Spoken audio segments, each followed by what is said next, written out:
चलिए दोस्तों, स्वागत है आज आपका पुनः अपने YouTube चैनल पर।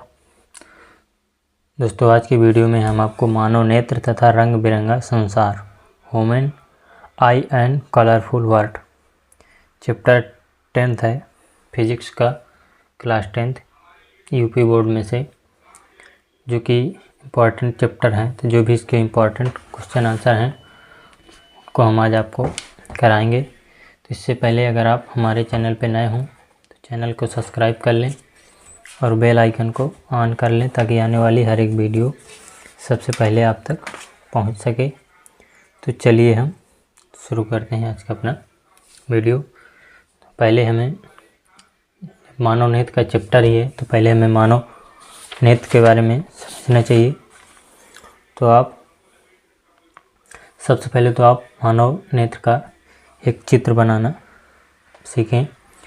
और कि मानव नेत्र मनुष्य को प्रकृति द्वारा प्राप्त एक बहुमूल्य देन है, जो प्रकाश ऊर्जा के प्रति संवेदी होता है, जिसके द्वारा हम अपने चारों ओर के परिवेश के देख पाते हैं, जिसकी संरचना निम्न प्रकार है। देखिए, जो मानव नेत्र है तो एक तरह से कहा जाए तो कैमरे की भांति एक प्रकाशीय यंत्र है। यह मनुष्य के शरीर का महत्वपूर्ण एक अंग भी है। तो मानव नेत्र के जो मुख्य भाग हैं तो उनमें आप देखेंगे दृष्टिपटल है, कार्निया है, रक्तपटल है, आइरिस है, नेत्र लेंस है, दृष्टिपटल हो गया, जलीय द्रव या चाप द्रव हो गया, नेत्र लेंस, अंतबिंदु। ये जो है मानव नेत्र के मुख्य भाग होते हैं। देखेंगे दृष्टिपटल। मानव नेत्र एक खोखले गोले के समान होता है, जिसका बाहरी भाग एक दृढ़ व अपारदर्शी व स्रोत परत से ढका होता है, जिसे दृष्टिपटल कहते हैं। यह नेत्र के आंतरिक भाग को सुरक्षा प्रदान करता है। नेक्स्ट है आपका रक्तपटल। रक्तपटल दृष्ट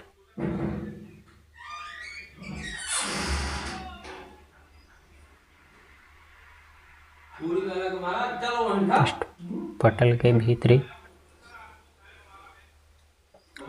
पटल पर एक काले रंग की झिल्ली होती है। इसमें रक्तक पटल जो होता है तो दृष्ट पटल के भीतरी पटल पर एक काले रंग की झिल्ली होती है, जिसे रक्तक पटल कहते हैं। यह काले रंग के कारण आँख पर आपतित होने वाले प्रकाश का अवशोषण होता है।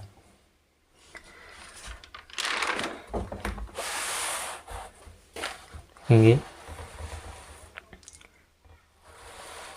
कार्निया। कार्निया पे आप देखेंगे दृष्ट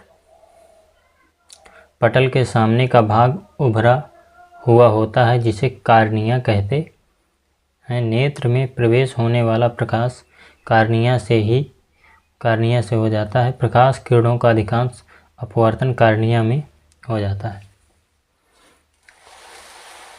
अब देखेंगे आइरिस। कार्निया के पीछे एक रंगीन अपारदर्शी झिल्ली का पर्दा होता है, जिसे आइरिस कहते हैं। यह कैमरे के डायाफ्राम की भांति कार्य करता है।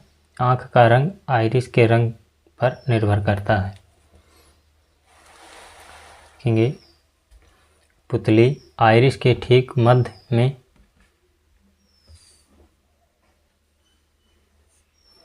मध्य में एक छिद्र होता है, जिसे पुतली कहते हैं। आँख में प्रकाश को नियंत्रित करके पुतली भेजती है।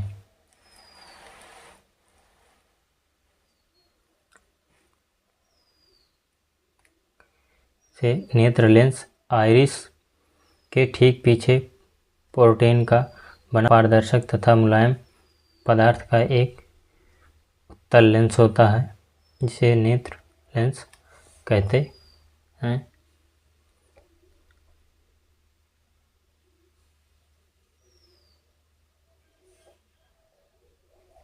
यह अभिसारी प्रकृति होता है। इसका अपवर्तनांक 1.44 होता है।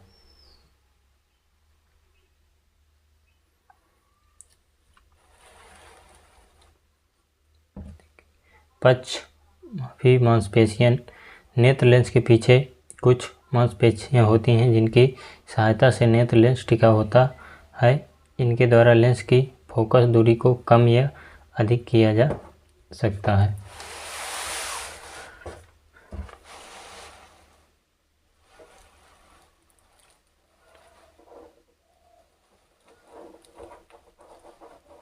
देखेंगे रेटिना।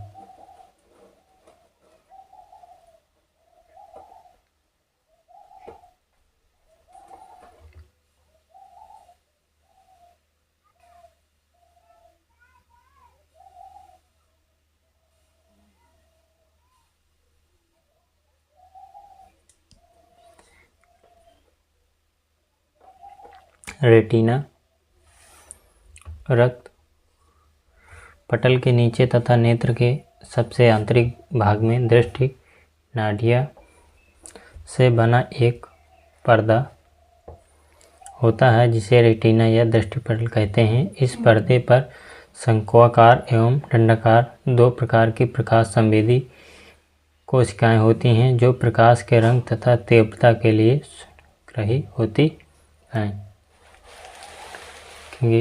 जलीय द्रव्य कार्निया और नेत्र लेंस के मध्य में एक नमकीन पारदर्शी द्रव्य भरा होता है जिसे जलीय द्रव्य कहते हैं। इसका अपवर्तनांक 1.33 होता है। कंचाव द्रव्य नेत्र लेंस तथा रेटिना के मध्य कंचाव कक्ष में एक पारदर्शक द्रव्य भरा होता है जिसे कंचाव द्रव्य कहते हैं। इसका अपवर्तनांक भी 1.33 होता है। पीत बिंदु रेटिना के मध्य में एक पीले रंग का गोल बिंदु होता है जिसे पीत बिंदु कहते हैं। इस बिंदु पर बनने वाला प्रतिबिंब साफ दिखाई देता है। अंध बिंदु जिस बिंदु दृष्टि नाड़ियाँ मस्तिष्क को जाती है उस बिंदु को अंध बिंदु कहते हैं।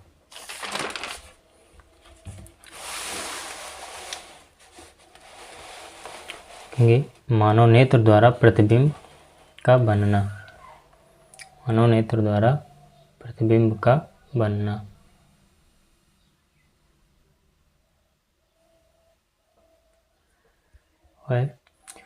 किसी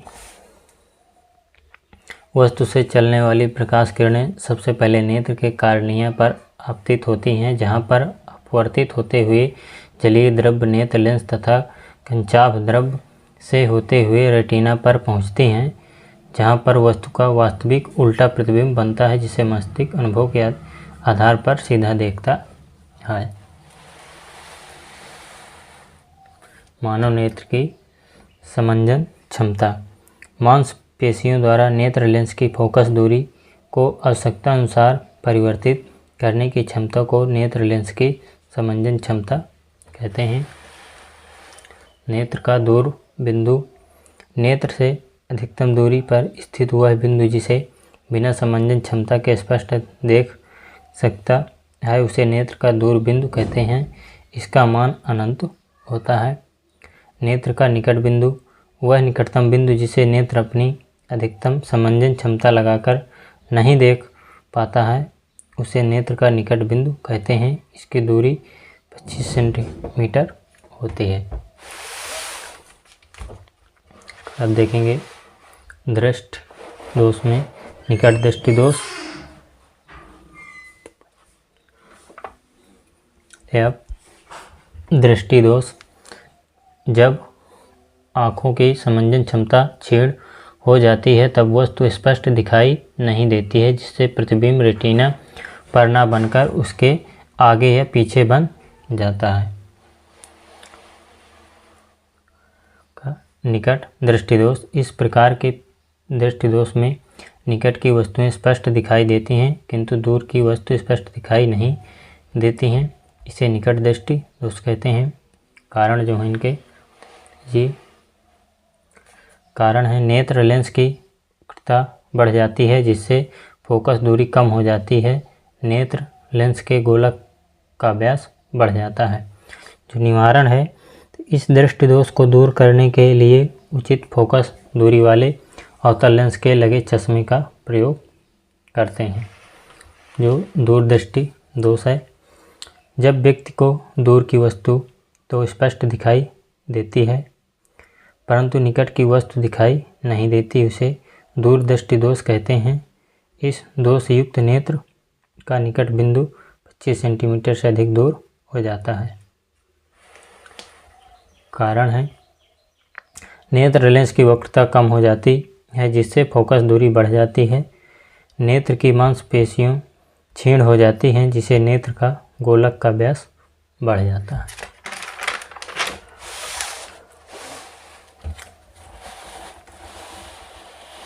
निवारण देखेंगे। इस दृष्टि दोष को दूर करने के लिए उचित फोकस दूरी वाले उत्तल लेंस के लगे चश्मे का प्रयोग करना चाहिए।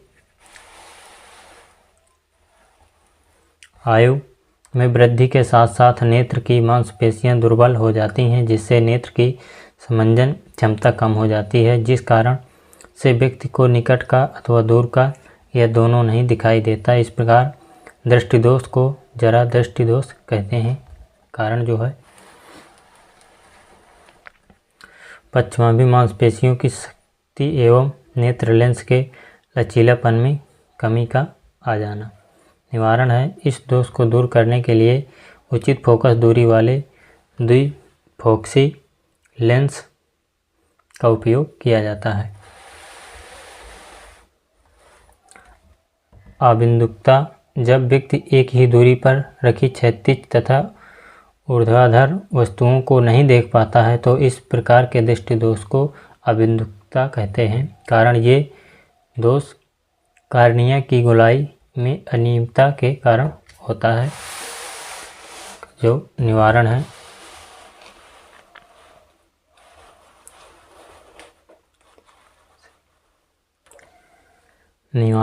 इसे दूर करने के लिए उचित फोकस दूरी वाले बेलनाकार लेंसों का प्रयोग किया जाता है।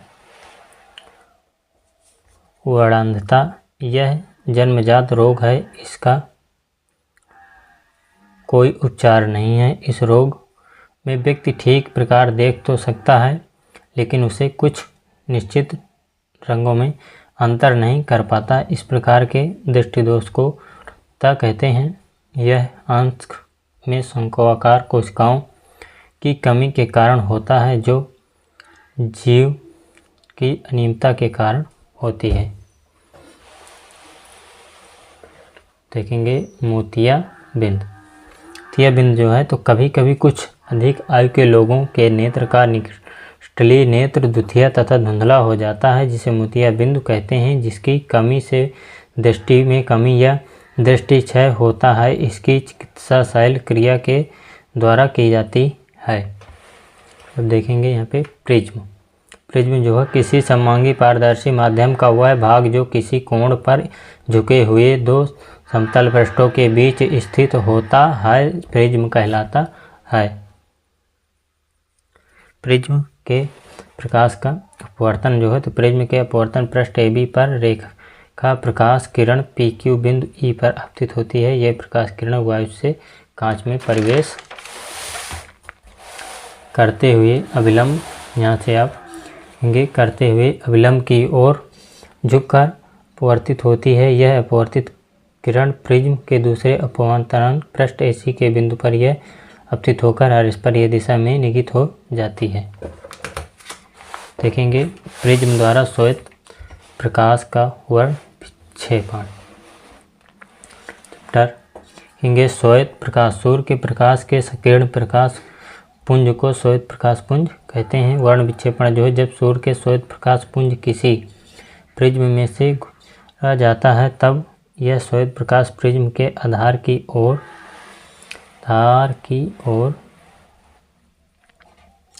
झुककर अपने 7 घटक रंगों से विभक्त हो जाता है। इस घट को वर्ण विक्षेपण कहते हैं। इन रंगों के क्रम को वर्ण क्रम कहते हैं। पे आप देख लेंगे बैजानी नाला यानी कि BIBGYOR यानी कि बैगनी, नीला, लाल, नारंगी, पीला, हरा, जामुनी।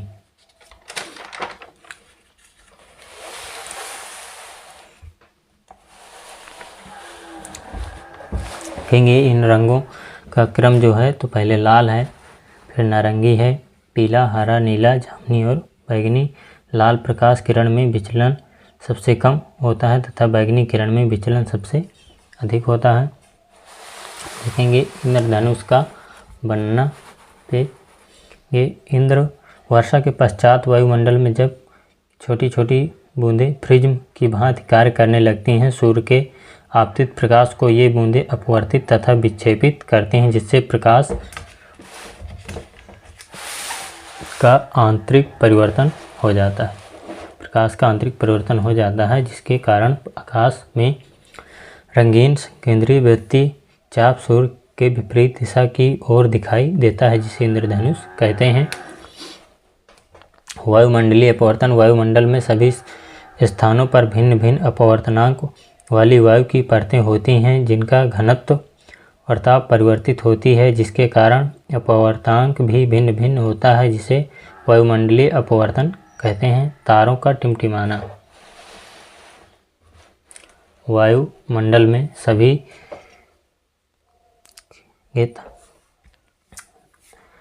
वायुमंडलीय अपवर्तनांक।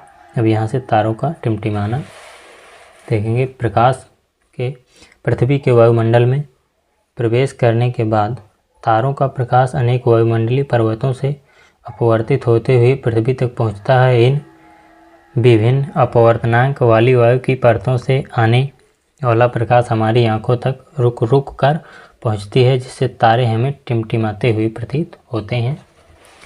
पे अग्रिम सूर्योदय एवं विलंबित सूर्यास्त, यानी कि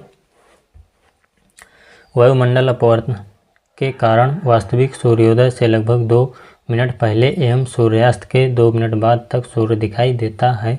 जब सूर्य पृथ्वी से नीचे होता है तब सूर्य से आने वाली प्रकाश किरणें सघन माध्यम से विरल माध्यम की ओर अपवर्तित होते हुए अविलंब से दूर हटती हैं, जिससे वायुमंडल की आगे की परतों पर